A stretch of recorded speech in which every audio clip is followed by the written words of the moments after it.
एक समय की बात है, एक राजा था जिसके मन में बहुत समय से 3 प्रश्न चल रहे थे। वह उनका उत्तर पाने के लिए बहुत अधीर था। इसीलिए उसने अपने राज्य मंत्री से परामर्श किया और अपने सभासदों की एक बैठक बुलाई। राजा ने अपने सभासदों के सम्मुख अपने 3 प्रश्न रखे।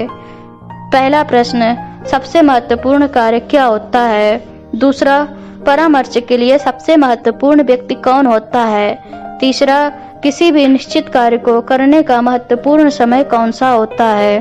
कोई भी राजा के प्रश्नों का संतोषजनक उत्तर न दे पाया, लेकिन उस सभा में राजा को एक ऐसे सन्यासी के बारे में पता चला जो दूर जंगल में एक कुटिया में रहते थे और सबकी जिज्ञासा का समाधान करने में समर्थ थे।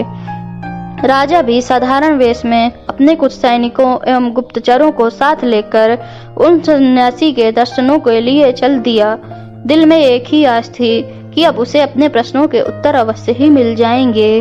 जब वे सब सन्यासी की कुटिया के समीप पहुंचे तो राजा ने अपने सभी सैनिकों एवं गुप्तचरों को कुटिया से दूर रहने का आदेश दिया और स्वयं अकेले ही आगे बढ़ने लगा। राजा ने देखा कि अपनी कुटिया के समीप ही सन्यासी खेत में कुदाल चला रहे हैं। कुछ ही क्षणों में उनकी दृष्टि राजा पर पड़ी। कुदाल चलाते चलाते ही उन्होंने राजा से उसके आने का कारण पूछा और राजा ने भी बड़े आदर से अपने वही 3 प्रश्न सन्यासी के सामने निवेदित कर दिए। राजा अपने प्रश्नों के उत्तर की प्रतीक्षा करने लगा, लेकिन यह क्या, साधु ने तो उत्तर देने की बजाय राजा को उसकी कुदाल लेने का संकेत कर डाला और राजा भी कुदाल लेकर खेत जोतने लगा। आखिरकार राजा को अपने प्रश्नों के उत्तर भी तो चाहिए थे। राजा के खेत जोतते जोतते संध्या हो गई।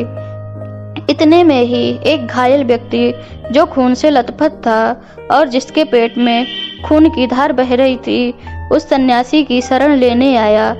अब सन्यासी एवं राजा दोनों ने मिलकर उस घायल की मरहम पट्टी की। दर्द से कुछ राहत मिली तो घायल सो गया। प्रातः जब वह जागा तो राजा से क्षमा याचना करने लगा। राजा के आश्चर्य का ठिकाना न रहा। आगंतुक राजा की स्थिति देख तत्काल अपना परिचय देते हुए बोला, कल तक मैं आपको अपना घोर शत्रु मानता था, क्योंकि आपने मेरे भाई को फांसी की सजा दी थी। बदले का अवसर ढूंढता रहता था। कल मुझे पता लग गया था कि आप साधारण वेशभूषा में इस साधु के पास आए हैं। आपको मारने के उद्देश्य से मैं यहाँ आया था और एक झाड़ी के पीछे छिपकर बैठा था, लेकिन आपके गुप्तचर मुझे पहचान गए और घातक हथियारों से मुझे चोट पहुंचाई। लेकिन आपने अपना शत्रु होने के बावजूद भी मेरे प्राणों की रक्षा की। परिणामतः मेरे मन का द्वेष समाप्त हो गया। अब मैं आपके चरणों का सेवक बन गया हूँ। आप चाहे दंड दें अथवा मुझे क्षमादान दें, यह आपकी इच्छा।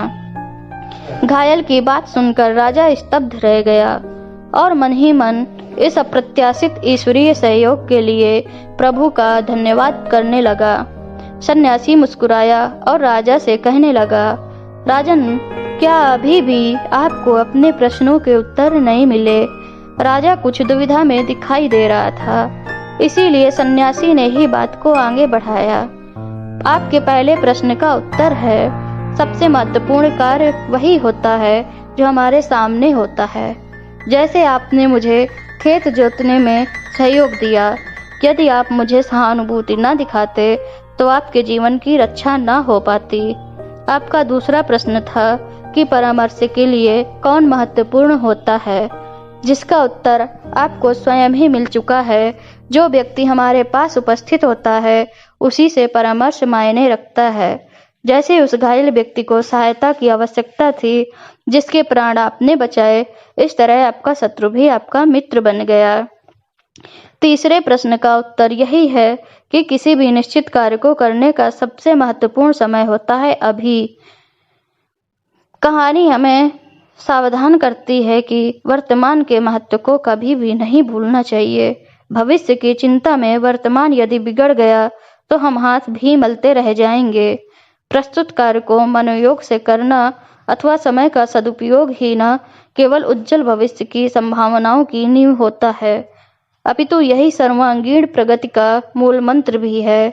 तो मित्रों, यदि आपको मेरी कहानी अच्छी लगी हो तो आपसे विनम्र निवेदन है कि मेरे इस चैनल को सब्सक्राइब करें एवं इस कहानी को पारिवारिक जनों एवं रिश्तेदारों, अपने मित्रों के साथ अवश्य शेयर करें। और हाँ, कमेंट बॉक्स में अवश्य बताएं कि आपको मेरी ये कहानी कैसे लगी। धन्यवाद। जय श्री राम।